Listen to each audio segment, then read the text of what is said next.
Rajasthan sub inspector भर्ती परीक्षा 2021 रद्द हो गई है। माननीय उच्च न्यायालय ने इस परीक्षा को रद्द कर दिया है, मगर ये लड़ाई इतनी पेचीदगी भरी, इतनी लंबी रही, थकाऊ रही और सरकार के बदलते हुए रुख से उलझी रही कि ऐसा लग रहा था कि पता नहीं क्या फैसला आएगा। मगर विदेश से पढ़कर आया एक शख्स भावुकता के साथ इस केस के साथ जुड़ा और आखिरी दिन तक लगा रहा। वो हमारे साथ हैं अधिवक्ता हरेंद्र नील। हरेंद्र जी, कल फैसला आया तो आपकी आवाजें कांप रही थी, आप बहुत इमोशनल हो रहे थे। जी सर। वजह ये थी कि इसको लड़ाई लड़ते हुए 1 साल हो गया था। जब पहले रिपोर्टें थी तो हम पूरे आश्वस्त थे कि ये भर्ती रद्द होगी, लेकिन एक तरीके से सरकार का पलट जाना, तो फिर हमें भी ऐसा लगा कि क्या फैसला आएगा। लेकिन हमारी मेहनत में कोई कमी नहीं थी, हमने अच्छे से बहस करी। इसमें एक हिस्टोरिक सुनवाई हुई, इतनी लंबी सुनवाई, आप मान के चलिए इसमें 40 लगभग सुनवाइयां हुई और 40 सुनवाइयों में मैं एवरेज आपको बताऊं तो 1 घंटा डेली सुनवाई हुई है। तो ये बहुत मामला लंबा चला। हमने सारे सुप्रीम कोर्ट के जजमेंट उसके सामने प्रस्तुत करे, हम पूरा सेटिस्फाई थे। हमने काफी और जो हाईकोर्ट में अधिवक्ता है वरिष्ठ, उनसे चर्चा भी करी थी।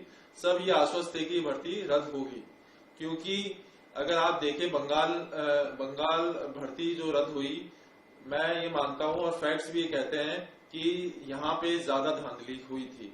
यहाँ पे 3 स्तर पे धांधलियां हुई। आरपीएससी मेंबर्स की मिलीभगत थी। उसके बाद आप जगदीश बिश्नोई ने इसको पेपर लीक करा, फिर ब्लूटूथ गैंग से ये पेपर हुआ, फिर इसमें बड़ी मात्रा में डमी कैंडिडेट्स भी बैठे गए। 5वां आप ये कह सकते हैं कि इसमें स्कूलों में भी कई जगह ये शिकायतें थी कि स्कूलों में पेपर नकल करवाया गया। तो 5 स्तर पे ये पेपर लीक हुआ था और यानी इसमें इरेगुलरिटीज थी। तो हिस्टोरिक जजमेंट है, एक ऐतिहासिक और साहसिक फैसला है। और ये आज ये जो रद्द करा है, ये फैसला पूरे अपने भारत में एक चर्चा का मुद्दा बना हुआ है। आरपीएससी को लेकर बहुत तल्ख टिप्पणी की है उच्च न्यायालय ने और आगे सुनवाई के लिए भी कहा है। आरपीएससी को लेकर जो टिप्पणी की है वो क्या है और इसका मायने क्या है? देखिए, एक आरपीएससी कोई एक सामान्य संस्था नहीं है। भारत का संविधान ही कहता है कि हर राज्य एक अपनी स्टेट सर्विस कमीशन बनाएगा। जैसे उत्तर प्रदेश में भी स्टेट सर्विस कमीशन है, राजस्थान में भी इसका गठन हुआ था और वो आरपीएससी के नाम से जाना जाता है। ये एक संविधान से निकली हुई संस्था है। तो जब कोर्ट के समक्ष हमने ये बातें रखी कि बाबूलाल कटारा जो एक मेंबर था पहले, उसको सारी जिम्मेदारी थी। जैसे आप मान लीजिए शरद जी, आप आज तक में कोई चीज है और आप उसके ओनर हैं या आप उसको सारी चीजें देख रहे हैं। अगर कोई व्यक्ति वही चीज, अगर उस चीज को सब कुछ देख रहा है, उसको पेपर बनाने की जिम्मेदारी थी, पेपर सिक्योर करने की जिम्मेदारी थी। उसने वो पेपर 35 दिन पहले रामू राम रायका को दे दिया। रामू राम रायका के बच्चे पढ़ के 6ठी और 40वीं रैंक आए। फिर रामू राम रायका जी जाते हैं और आरपीएससी मेंबर जो तत्कालीन चेयरमैन थे मंजू शर्मा जी, जो एक हमारे बहुत बड़े राष्ट्रीय कवि हैं, उनकी जो पत्नी है। उसके अलावा 2-3 लोगों के पास जाते हैं। वो कहते हैं कि मेरी जो गुड़िया है वो ये ड्रेस पहन के आएगी, तो आप देख लीजिएगा।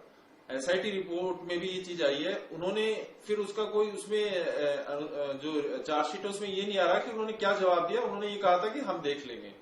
तो ये भी अपराध है। ये भी अपराध है, क्योंकि एक संवैधानिक संस्था पे कोई आदमी बैठा हुआ है और कोई उसको अप्रोच कर रहा है, तो उसको आउटराइटली डिनाई कर देना चाहिए या कंसर्न अथॉरिटीज को उसकी शिकायत करनी चाहिए कि मेरे को अप्रोच किया गया है। नहीं, आप अगर मना नहीं करते हैं तो अप्रूवल है आपका। जी, ये अप्रूवल है और मुझे लगता है कि इसकी भी एक संपूर्ण जांच होनी चाहिए। क्योंकि देखिए, एक ये बड़े बड़े लोग हैं। जो तत्कालीन चेयरमैन थे वो एक डीजीपी थे। सरकार की एक संस्था, देखिए एसओजी ने शानदार कार्य करा है, उन्होंने बहुत अच्छा कार्य करा है, कोर्ट ने भी उसकी तारीफ करी है। लेकिन जब इतने बड़े व्यक्ति होते हैं, मुझे लगता है कहीं ना कहीं एक निष्पक्ष और जांच हो जाए किसी और संस्था से, क्योंकि उनका रोल आ रहा है और एक गंभीर मामला है। देखिए, ये मामला तो कोर्ट के सामने और सारी चीजें आई हैं और कितने मामलों में इन लोगों ने गड़बड़ियां करी होगी। राज्य के जो बच्चे हैं, एक ही आम बात है कि रेट लगाई जाती है राजस्थान में कि जितना बड़ा पद होगा उतने इंटरव्यू में पैसे चलेंगे। ये आम बात है, आप किसी भी जने से पूछ सकते हैं जो बेरोजगारी जो तैयारी कर रहा है। मैं आपको एक एग्जांपल बताता हूँ। हनुमाना राम जो पकड़ा गया है, एसडीएम हनुमान जो जैसलमेर का था, वो उसका रिजल्ट आने वाला था और वो उसको डमी कैंडिडेट बनने की कहाँ जरूरत हो गई।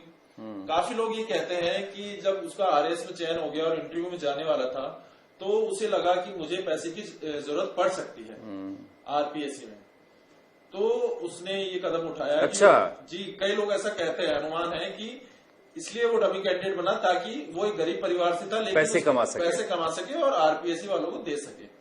तो मुझे लगता है इस जजमेंट से मुझे लगता है एक डर रहेगा आरपीएससी के लोगों को भी और इससे रिफॉर्म आ सकता है। अब ये जो स्वतः संज्ञान लिया है ये ऑनरेबल चीफ जस्टिस के सामने रखा जाएगा। उसके तो स्वतः संज्ञान में क्या होगा? देखिए, एक मामला है भर्ती रद्द करने का, एक है स्वतः संज्ञान। जो स्वतः संज्ञान लिया है वो आरपीएससी के मामले पे लिया गया है। वो इसलिए लिया गया है कि हमारी कोई प्रेरणा नीति की आरपीएससी में रिफॉर्म होनी चाहिए, तो कोर्ट ने उसको स्वतः संज्ञान लिया है। स्वतः संज्ञान के बाद ये जो फाइल है ये एडमिनिस्ट्रेटिव लेवल पे ऑनरेबल जो हमारे मुख्य न्यायाधीश हैं उनकी टेबल पे रखी जाती है। फिर वो मुख्य न्यायाधीश ये जो फाइल है किसी भी एक ऑनरेबल डिवीजन बेंच जिसमें 2 जजेस होते हैं, खंडपीठ होती है, उनके समक्ष रखी जाती है। फिर वो उसमें फैसला करेगी। मुझे लगता है उसमें कोर्ट सुझाव दे सकता है कि आरपीएससी की जो दशा और दूरदशा जो भी उनकी नीति है उसमें कैसे रिफॉर्म्स आ सके। आज सुबह जिन लोगों ने अखबार पढ़े, 2 बड़े अखबारों में बड़े कंफ्यूजिंग हेडलाइन लगा दी, वो लोगों फोन आने शुरू हो गए कि मामला क्या है। देखिए, मामला स्पष्ट है। कोर्ट ने डायरेक्शन करा है कि कोर्ट ने लिखा है अपने ऑर्डर में कि ये भर्ती रद्द होनी चाहिए। कोर्ट ने सरकार को कहा है कि वो एक विस्तृत जांच रिपोर्ट भर्ती रद्द करने को लेकर आरपीएससी को देगी, जिसमें भर्ती, लेकिन पिटीशन अलाउड कर दिया, इसका मतलब भर्ती रद्द है। जी हाँ। तो वो एक अनुशंसा आरपीएससी को करेगी। आरपीएससी फिर उसमें एक विज्ञापन निकालेगा कि भर्ती, एक प्रेस नोट निकालेगा कि भर्ती रद्द करी जाती है। देखिए, प्रेस नोट तो आरपीएससी को निकालना है या सरकार को निकालना है, तो या डीजीपी को निकालना है, जो भी हो। तो उन्होंने बाध्य कर दिया है राज्य सरकार। लेकिन पिटीशन अलाउड मतलब जी एग्जाम खत्म। जी, ये तो साफ है, ये साफ है। और कोर्ट ने कहा है कि उसके बाद कोर्ट ने 2 ऑप्शन दिए हैं। एक तो 2021 की भर्ती है उसको उसी विज्ञापन में एक नया एग्जाम करा लिया जाए, या जो 2025 की भर्ती निकली है उसमें ये पद जोड़ के एक सामूहिक भर्ती। दोनों ऑप्शन दिया है, दोनों ऑप्शन, या तो उस एग्जाम को फिर से करा लो या फिर उन बच्चों को इसके साथ जोड़ लो। जी, 2025 के साथ। और फिर कोर्ट ने कहा है कि इनको एज रिलैक्सेशन भी दिया जाएगा। मान लीजिए जो 2021 में बैठा, जो 3,80,000 एग्जाम में बैठे थे उन्हीं लोगों के लिए लागू होगा ये, या जो 7 लाख फॉर्म भरे थे सबके लिए? ये दोनों के लिए लागू हो सकता है, जिन्होंने फॉर्म भरे या जिन्होंने इसमें परीक्षा दी। ये सरकार पर डिपेंड करता है। मुझे लगता है जहां तक मेरी समझ है, जिन्होंने इसका एग्जाम दिया था 3 लाख समथिंग, वही लोग इसके लिए पात्र होंगे। और कोर्ट ने कहा है कि जो दोषी नहीं पाया गया, हमारी भी उनके साथ सहानुभूति है। हाँ, उनके लिए क्या, ये लोग जानना चाहेंगे। उनके लिए कोर्ट ने कहा है कि वे वापस सेवा में जा सकेंगे जो पुराने सेवा से आए हैं। अगर वो नहीं रखे तो कोर्ट का आदेश होगा रखने का। जी, कोर्ट का आदेश है, उनको रखना होगा। अगर नहीं रखेंगे तो अवमानना होगी। ये महत्वपूर्ण है कि जो लोग ये तर्क दे रहे थे कि हम तो नौकरियां छोड़ कर आए हैं, हम कहां जाएं, तो कोर्ट ने कहा है कि वापस वो जा सकते हैं और कोर्ट हो सकता है कि बाध्य करे उनको कि रखे। जी, उनको एक एप्लीकेशन देनी पड़ेगी और उनको रखना पड़ेगा। और एक मैं आपको एक टेक्निकल चीज बताऊं, जैसे उन्होंने 3 साल मान लीजिए वहां पे नौकरी नहीं करी, कोई कांस्टेबल का पद छोड़ के आया, तो वो उसकी ब्रेक नहीं मानी जाएगी सर्विस। उसको पैसा नहीं मिलेगा क्योंकि उसने काम नहीं करा, लेकिन वो कंटिन्यू सर्विस मानी जाएगी। और कोई आगे जैसे प्रमोशन होते हैं तो वो सर्विस भी 3 साल की उसकी मानी जाएगी, तो उसको कुल मिला के कोई नुकसान नहीं होगा। अच्छा, उनके लिए नहीं है जो कहीं नौकरी नहीं कर रहे थे, ईमानदारी से पढ़ के पास हुए हैं, उनके लिए कोई राहत नहीं है। ये उन्हीं के लिए राहत है जो जिनके खिलाफ आज की तारीख में वो पकड़ा नहीं गया, जिसके खिलाफ कोई आरोप चार्जशीट में नहीं है। जो पकड़ा गया है उसके खिलाफ रिकवरी के आदेश है। लेकिन जो जेन्युइन ढंग से पास होकर वहां पर नौकरी कर रहे हैं, जिनके पास पहले कोई नौकरी भी नहीं थी, वो विक्टिम बनेंगे। जी, उनके पास कोई नौकरी अभी नहीं होगी, वो इस प्रोसेस में शामिल रहेंगे। मुझे पूर्ण उम्मीद है, मैं मन से चाहता हूं कि उनका चयन वापस हो, अगर वो ईमानदार है, और मुझे लगता है अगर वो मेहनत करेंगे तो उनका चयन वापस होगा। बिल्कुल, मुझे लग रहा है कि थोड़ी सी मेहनत करनी जरूर पड़ेगी, लेकिन सरकार ने इतना बड़ा भ्रष्टाचार का अड्डा खोल रखा था कि लोग कहते हैं ना कि जौ के साथ साथ तो घुन को भी पिसना पड़ता है, तो इस तरह की एक कहावत का वो शिकार हो जाएंगे। और क्या क्या महत्वपूर्ण है इस जजमेंट में जो दूरगामी हो सकता है? देखिए, दूरगामी मुझे ऐसा लगता है कि एक ऐतिहासिक फैसला है। आज की तारीख में ऐसा फैसला आना बहुत बड़ी चीज है। मुझे लगता है आरपीएससी में जो धांधलियां हैं वो एक चर्चा का मुद्दा था। माननीय सचिन पायलट साहब ने भी एक पैदल यात्रा करी थी, तो मुझे लगता है कि एक रिफॉर्म इससे आ सकता है। हाईकोर्ट आगे चल के इसमें निर्देश दे सकता है। इसमें एक चीज ये होनी चाहिए कि कोई भी चेयरमैन या आरपीएससी का मेंबर बने तो उसकी पूरी स्क्रूटनी होनी चाहिए कि उसका सर्विस रिकॉर्ड कैसा रहा है, वह एक ईमानदार अफसर रहा है या नहीं रहा। ये एक पॉलिटिकल अपॉइंटमेंट्स नहीं होनी चाहिए। यही बड़ा मुद्दा है कि बाबूलाल कटारा आया कैसे था। मैंने भी यही वीके सिंह से आज पूछा तो कहे कि थोड़ा इंतजार करो, सब चीजें एक साथ क्यों पाना चाहते हो, क्योंकि बाबूलाल कटारा को जो लेकर आया है, क्या वो पैसे कमा रहा था इनके जरिए? बाबूलाल कटारा को कौन लेकर आया, अशोक गहलोत ने क्यों रखा? अभी पिक्चर में बहुत कुछ बाकी है इस जांच में। जी, जो मुझे ध्यान में आ रहा है, जो पांड्या जो था उसका वो कोई अभी जो करंट में मंत्री पहले थे, महेंद्रजीत सिंह मालवीय, उनका पीए था। जी, मैं नाम वो एसडी था। और वो कहीं ना कहीं बाबूलाल कटारा जी के परिचित थे। तो देखिए, अगर अच्छे से और जांच हो तो मुझे लगता है बड़ी मछलियां पक्का आएगी। और एक बहुत मुझे लगता है कि ऐतिहासिक फैसला है। इसमें आपको बता रहा था कि आरपीएससी के जो मेंबर्स हैं इनकी पूरी स्क्रूटनी होनी चाहिए अपॉइंटमेंट से पहले। इनका बैकग्राउंड चेक होना चाहिए। इनके जो पत्नी है या किसी का पति है या इनके बच्चे, इनकी प्रॉपर्टी की पहले एक जांच होनी चाहिए कि ये ईमानदार अफसर रहे या नहीं रहे। ये एक बिल्कुल भी राजनीतिक नियुक्ति नहीं होनी चाहिए। अगर आरपीएससी एक स्वतंत्र संस्था है, जैसे हाईकोर्ट एक संस्था है, वो संविधान से निकली है, आरपीएससी भी एक संवैधानिक संस्था है। इसमें राजनीतिक नियुक्ति नहीं होनी चाहिए कि वो फलाना का आदमी है तो हमें उसको वहां पे सेट करना है आफ्टर रिटायरमेंट। जैसे मैं एक एग्जांपल देता हूं, आज जो आरपीएससी के सेक्रेटरी हैं रामनिवास मेहता जी, मुझे लगता है उनकी छवि बहुत अच्छी है। और आज जो पेपर हो रहे हैं वो बहुत अच्छे से हो रहे हैं और एक निष्पक्ष रूप से निश्चित रूप से बहुत बड़ा सुधार आया है। भजनलाल शर्मा को इसके लिए धन्यवाद देना चाहिए। बिल्कुल, हाँ। तो ये एक अफसर पे डिपेंड होता है कि वो कैसा काम करे। तो इसमें अपॉइंटमेंट्स बहुत निष्पक्ष हो। राज्य सरकार एक हाई लेवल कमेटी बनाए, उसमें ये लोग देखें कि किस व्यक्ति को यहाँ पे नियुक्ति दी जा सकती है। किसी को भी ऐरे गैरों को इसमें नियुक्ति ना दे। ये बाबूलाल कटारा और ये रामूराम राय का, ये पहले कोई लेक्चरर था, कोई स्टैटिस्टिकल ऑफिसर था, एक अच्छा व्यक्ति जिसकी बेदाग छवि रही है, उसको इतने संवेदनशील, जो यानी पूरा राजस्थान का बेरोजगार यानी जिसको बहुत अच्छी निगाह से देखना चाहता है, आरपीएससी की कोई इतनी अच्छी छवि रही नहीं है। मुझे पूरी उम्मीद है कि आरपीएससी की जो छवि है वो अच्छी हो। मैं चाहता हूं कि ये प्रधानमंत्री नरेंद्र मोदी गुजरात में जब मुख्यमंत्री थे तो 150 के आसपास कुछ सीटें थी, पेपर लीक हुआ था, तो आरपीएससी के चेयरमैन को इस्तीफा देना पड़ा था। यहां पर तो नाम आ गए, 2-3 नाम तो हैं, मंजू शर्मा और संगीता आर्य, ये इस्तीफा ही नहीं दे रहे हैं।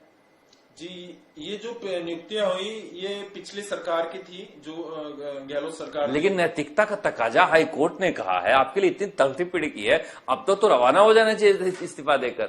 जी, इसके 2 तरीके हैं जहां तक मैं समझता हूं। या तो ये स्वतः ही इस्तीफा दे दें, ये वहां पे गुजरात में हुआ होगा, इनको दे देना चाहिए था, या फिर एक कॉन्स्टिट्यूशनल प्रोसेस है जो राष्ट्रपति तक जाता है, वहां से फिर इनका रेजिग्नेशन होता है। मुझे लगता है इसको भी एक कॉन्स्टिट्यूशनल अमेंडमेंट भारत के पुनर्गठन की जरूरत है आरपीएससी की। भारत की जो संसद है उसमें एक प्रस्ताव बिल जरूर रखना चाहिए, जिससे कोई भी आरपीएससी मेंबर जिसमें कुछ भी उंगली हटे उसे तुरंत रूप से हटाने का कोई एक बहुत आसान तरीका होना चाहिए। देखिए, बाबूलाल कटारा नहीं, लगाने का अच्छा तरीका हो जाएगा तो हटाने की जरूरत ही नहीं पड़ेगी। लगाने का सबसे खराब तरीका है कि हरेंद्र नील जी मुझे पसंद है, चलो कल आरपीएससी का सदस्य बन जाना तुम तो। मतलब गजब के ये नियम है। मैं आपको बताऊं कि जो पिछली सरकार थी उसमें तो पेपर बहुत ही यानी बिल्कुल निष्पक्ष नहीं हुए हैं। हर पेपर की डीलिंग्स हुई थी और आज जिस तरह से भजनलाल शर्मा जी मुख्यमंत्री ने स्टेटमेंट दिया है, आपको लगता है कि सरकार अपील में जाएगी या जाना चाहिए? मैं भजनलाल सरकार की तारीफ करना चाहता हूं। इन्होंने एक ऐतिहासिक काम करा है, एसआईटी का गठन करा और एक स्वतंत्र जांच कर रही है। कोर्ट में भी जब ये मामला चला तो हमें कहीं भी नहीं लगा कि एसआईटी और जो एसओजी के हेड है वीके सिंह साहब वो किसी दबाव में काम कर रहे हैं। उन्होंने निष्पक्ष इसमें जांच करी है और एक ऐतिहासिक निर्णय जो आया है इसका जो आधार बना है वो एसआईटी की रिपोर्ट ही बनी है। मैं आपको कहना चाहता हूं भजनलाल सरकार की वजह से ही ये भर्ती रद्द होने की कगार पे आई है। आगे अब कैसे देखते हैं आप? मैं ये देखता हूं, देखिए कि अगर भजनलाल सरकार का एक ही इसमें गलती है कि वो कोर्ट में आके पलट गई। उन्होंने ये कहा कि कुछ ही सेंटरों कुछ ही जगह पे लीक हुआ। कुछ पॉलिटिकल प्रेशर हो सकता है, कुछ इक्वेशंस हो सकती है पॉलिटिकल।